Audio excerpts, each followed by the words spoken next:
ുള്ള മാരകമായ ശിക്ഷയാണിത്. എത്രയോ ആളുകളില്ലേ, അതാ അവൻ കിടന്നുറങ്ങുകയാണ്, കിടന്നുറങ്ങുന്നു. ഫജറായതവൻ അറിയാം, അസറായതവൻ അറിയാം. അങ്ങനെ സമയമായെന്നറിഞ്ഞിട്ടും ആ സമയം അറിഞ്ഞിട്ടും ഒരാൾ കിടന്നുറങ്ങുകയാണെങ്കിൽ അവന്റെ സുഖത്തിന് പ്രാധാന്യം കൊടുത്തവനാണ്, അവന്റെ കണ്ണിന് സുഖം കൊടുത്തവനാണ്, അവന്റെ ശരീരത്തിന് സുഖം കൊടുത്തവനാണ്. അള്ളാന്റെ വിളിയാളം അവൻ കേൾക്കുന്നുണ്ട്. ഹയ്യ അലസ്സലാ, നമസ്കാരത്തിലേക്ക് വരൂ. ഹയ്യ അലൽ ഫലാഹ്, വിജയിക്കണോ ഇങ്ങോട്ട് വരൂ, വിജയം നേടാൻ വരൂ എന്ന വിളിയാളം അവൻ കേൾക്കുന്നുണ്ട്. ടൈമായതവൻ അറിയുന്നുണ്ട്. എന്നിട്ടും അവൻ മനഃപൂർവ്വം പിന്നെയും കിടന്നുറക്കം തന്നെയാണെങ്കിൽ അവന്റെ തല അതാ പാറക്കല്ലുകൾ കൊണ്ട് ചതച്ചരക്കപ്പെടുകയായി. ഈ ശിരസ് കൊണ്ടല്ലേ, ഈ ശിരസ്സല്ലേ നിന്റെ തലയിണയിൽ വെച്ചുകൊണ്ട് നീ ബഹുമാനിച്ചത്. അള്ളാനെ കാണ ബഹുമാനം നീ കൊടുത്തത് നിന്റെ ശരീരത്തിനല്ലേ, നിന്റെ ശിരസിനല്ലേ, നിന്റെ കണ്ണിനല്ലേ, നിന്റെ തലക്കല്ലേ. അതാ ആ മാന്യമെന്ന് നിനക്ക് തോന്നിയ ശിരസിതാ ചതച്ചരക്കപ്പെടുന്നു എന്ന മട്ടിൽ അവന്റെ ബർസഖിയായ ജീവിതത്തിൽ ഖിയാമത്ത് നാൾ വരെ അതാ നിസ്കാരത്തിന് എഴുന്നേൽക്കാതെ മനഃപൂർവ്വം കിടന്നുറങ്ങുന്നവന്റെ തല ചതച്ചരക്കപ്പെടുന്നു. എത്ര ഗൗരവമാണ് പ്രിയപ്പെട്ടവരെ. ജീവിതത്തിൽ മനുഷ്യൻ അറിയാതെ ഉറങ്ങിപ്പോയേക്കാം, അറിയാതെ സമയമായത് അറിയാതെ ഉറങ്ങിപ്പോയേക്കാം, സമയം കഴിഞ്ഞതിന്റെ ശേഷം ഉണർന്നേക്കാം. അതല്ലാഹു ഇളവ് നൽകിയ ഒരു കാര്യമാണ്. പക്ഷേ എത്രയൊക്കെ ന്യായങ്ങൾ നമ്മൾ പറഞ്ഞാലും റബ്ബിന്റെ കോടതിയിൽ സ്വീകരിക്കപ്പെടുന്ന ന്യായങ്ങൾക്കാണല്ലോ വിലയുള്ളത്. മനഃപൂർവ്വം ഉറങ്ങിയതാണോ അതോ അറിയാതെ ഉറങ്ങിപ്പോയതാണോ, അത് വിചാരണക്കെടുക്കുന്ന റബ്ബിന് നന്നായി അറിയാമല്ലോ. അതുകൊണ്ട് ഒരിക്കലെങ്കിലും അല്പമെങ്കിലും അറിഞ്ഞിട്ട് കിടന്നുറങ്ങിക്കൂടാ.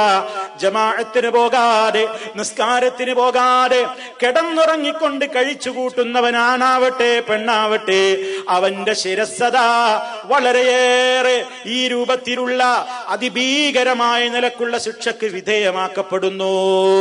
നമ്മൾ ആലോചിക്കുക, നമ്മൾക്ക് ഗൗരവം തോന്നിയിട്ടുണ്ടോ? കിടന്നങ്ങനെ ഉറങ്ങാ, അസറായി എന്നറിയാ, പള്ളിയിൽ പോകൂല, നല്ല ശാപ്പാട് അടിച്ചിട്ട് കിടന്നുറങ്ങും.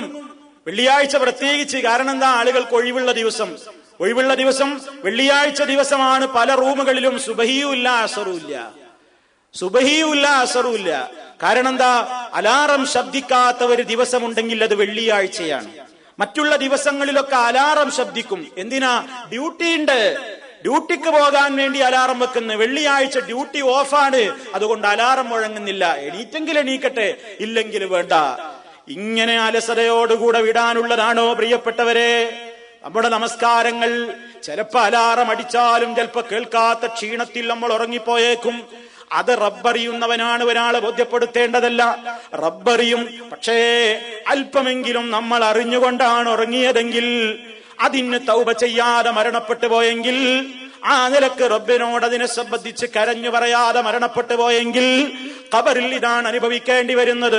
ഇലാ യൗമിൽ ഖിയാമ ഫയുസ്നഉ ബിഹി ഇലാ യുഫഅലു ബിഹി ഇലാ യൗമിൽ ഖിയാമ, അന്ത്യനാൾ വരെ ഇത് തുടരുന്നതാണ്.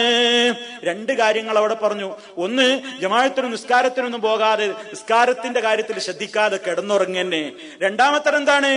ഇയാൾ ഇൽമു പഠിച്ചു, ആ ഇൽമനുസരിച്ച് രാത്രിയും പ്രവർത്തനമില്ല, പകലും പ്രവർത്തനമില്ല. പഠിച്ചതനുസരിച്ച് പ്രവർത്തിച്ചെങ്കിലല്ലേ ഇൽമു ഉപകാരപ്പെടുകയുള്ളൂ. ഇൽമു ഉപകാരപ്പെടണ്ടേ? റസൂൽ സല്ലല്ലാഹു അലൈഹി വസല്ലം നമ്മോട് പറഞ്ഞില്ലേ, നിങ്ങൾ അല്ലാഹുവിനോട് ചോദിച്ചു കൊണ്ടിരിക്കണം, അല്ലാഹുമ്മ ഇന്നി അസ്അലുക ഇൽമൻ നാഫിയാ, നാഫിയായ ഇൽമിനെ തരണേ അല്ലാഹ്. നാഫിയായ ഇൽമു എന്ന് പറഞ്ഞാൽ എന്താ? ഉപകാരപ്രദമായ അറിവ്. ഒരാൾക്ക് കുറെ അറിവുണ്ട്, കുറെ പഠിച്ചിട്ടുണ്ട്, അയാളുടെ ജീവിതത്തിൽ ഒരു നിലക്കും അതിനോട് യോജിപ്പില്ലെങ്കിൽ അയാളുടെ ഇൽമ അയാൾക്ക് ഉപകരിച്ചില്ല, ഒരു ഫലവും അതുകൊണ്ട് കിട്ടിയില്ല.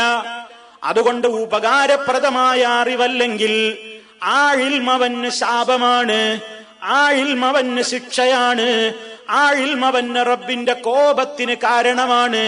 അതുകൊണ്ട് പ്രിയപ്പെട്ടവരെ, പഠിച്ചു കഴിഞ്ഞാൽ ആ പഠിച്ചത് എത്ര കുറവാണെങ്കിലും ആ അറിഞ്ഞ കാര്യമനുസരിച്ച് അമൽ ചെയ്യുവോളം നമ്മൾ ആ വിഷയത്തിൽ ജാഹിലിന്റെ സ്ഥാനത്താണ്. ഒരാൾക്ക് ഒരുപാട് ഇൽമുണ്ട്, അയാൾ പ്രവർത്തിക്കുന്നില്ലെങ്കിൽ അയാളും ജാഹിലും ഒരുപോലെ.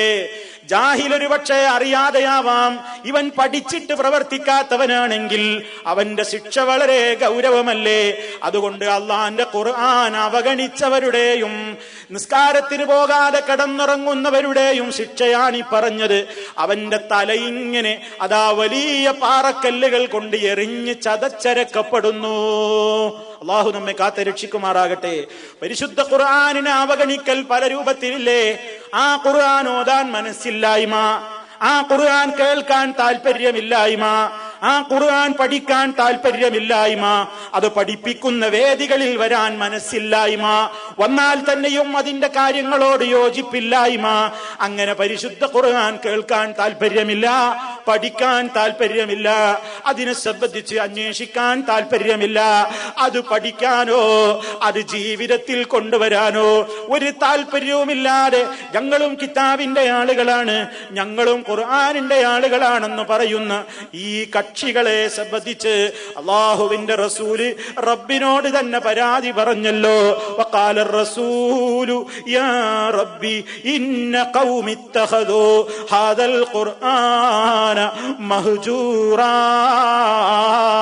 സൂറത്തുൽ ഫുർഖാനിലെ 30-ാമത്തെ ആയത്തിൽ അല്ലാഹു തആല പറയുന്നുണ്ട്, റസൂൽ സല്ലല്ലാഹു അലൈഹി വസല്ലം പറയുന്നു, യാ റബ്ബി, എന്റെ റബ്ബേ, ഇന്ന ഖൗമി, ഇതാ എന്റെ ജനത, ഇത്തഖദൂ ഹാദൽ ഖുർആന മഹ്ജൂറാ, ഈ ഖുർആനിനെ അവർ അവഗണിച്ചവരാണ്, ഈ ഖുർആനിനെ അവർ ഉപേക്ഷിച്ചവരാണ്, ഈ ഖുർആൻ അവർ വലിച്ചെറിഞ്ഞവരാണ്. വീട്ടിന്റെ അകത്തളത്തിൽ ഖുർആനിന്റെ കോപ്പിയുണ്ട്, അതാ കാറിൽ നിന്നും യാത്രാവേളയിലും മറ്റു സ്ഥലത്തു നിന്നുമൊക്കെ അവൻ ഖുർആൻ കേൾക്കുന്നുണ്ട്. പക്ഷേ ആ ഖുർആൻ അനുസരിച്ചുള്ള ഒരു ജീവിതം അവന്റെ വിശ്വാസ രംഗത്തില്ല, അവന്റെ കർമ്മരംഗത്തില്ല, അവന്റെ കുടുംബ ജീവിതത്തിലില്ല, അവന്റെ സ്വഭാവ മേഖലയിലില്ല, അവന്റെ സാമ്പത്തിക മേഖലയിലില്ല, അവന്റെ ഇടപാടുകളിലില്ല, അവന്റെ പെരുമാറ്റങ്ങളിലില്ല. ഇങ്ങനെ പരിശുദ്ധ ഖുർആനിന്റെ അഹ്കാമുകളെ, അതിന്റെ ഹലാല് ഹറാമുകളെ പരിഗണിക്കാതെ ജീവിതത്തെ തോന്നിയതുപോലെ മുന്നോട്ട് കൊണ്ടുപോയ ധിക്കാരികളായ ആളുകൾ അതാ ഖുർആൻ അവഗണിച്ചു കഴിഞ്ഞ ആളുകളാണ്. അത്തരത്തിൽ ഖുർആനിനെ അവഗണിക്കുന്നവരാരോ നമ്മുടെ കൂട്ടത്തിൽ ആരൊക്കെയുണ്ടോ, അള്ളാഹു നമ്മെ കാത്തുരക്ഷിക്കുമാറാകട്ടെ. ആ ഒരവസ്ഥയിലേക്ക് വന്നാൽ, ഖബറിൽ വെക്കപ്പെട്ട് എല്ലാവരും തിരിച്ചു പോന്നു കഴിഞ്ഞാൽ ഖിയാമത്ത് നാൾ വരെ ഈ ഭീകരമായ ശിക്ഷക്ക് നമ്മൾ വിധേയരാകുന്നു. ഖുർആൻ ഒരാൾ മനസ്സിലാക്കിയിട്ടതനുസരിച്ച് പ്രവർത്തിക്കാതെ പഠിച്ചതവൻ മറക്കുകയും ആ രൂപത്തിൽ അതിനോട് ഒരു പ്രത്യേകമായ അവസ്ഥയവൻ മുന്നോട്ട് കൊണ്ടുപോവുകയും ചെയ്യുമ്പോ അതിന്റെ ഗൗരവം അതാ പണ്ഡിതന്മാര് പറയുന്നത് നോക്കൂ. കാരണം പരിശുദ്ധ ഖുർആൻ ഒരാൾ ഹിഫ്ളാക്കിയിട്ട് അതിലെ നിയമങ്ങൾ ഒരാൾ പഠിച്ചു വെച്ചിട്ട് അതിനെ അവഗണിക്കുന്നത് ജിനായത്തുൻ അദീമത്തുൻ, വമ്പിച്ച തെറ്റാണ്. കാരണം എന്തെന്നല്ലേ, ഖുർആനിൽ ചിലതൊക്കെ ഒഴിവാക്കാനുണ്ടെന്നവൻ മനസ്സിലാക്കിയതുപോലെയാണ്. അതുകൊണ്ടവൻ എന്തു ചെയ്തു? പഠിച്ചിട്ടും അറിഞ്ഞിട്ടും ഖുർആനിന്റെ നിയമമാണെന്നറിഞ്ഞിട്ടും ഇസ്ലാമിന്റെ നിയമമാണെന്നറിഞ്ഞിട്ടും അതൊക്കെ കാറ്റിൽ പറത്തിയിട്ട് താൻ തോന്നിയായി ജീവിക്കുമ്പോ അവൻ വലിയ മാന്യമായി തല ഉയർത്തിയിട്ടല്ലേ സമൂഹത്തിൽ നടക്കാറുള്ളത്. ആ തലയുടെ അവസ്ഥയാണ് പറയുന്നത്. ആ തല ഖിയാമത്ത് നാൾ വരെ കല്ലുകൊണ്ട് കുത്തി കുത്തി ചതച്ചരക്കപ്പെടുന്നു. ആ ഭീകരമായ ശിക്ഷയാണ്. അതിനെപ്പറ്റി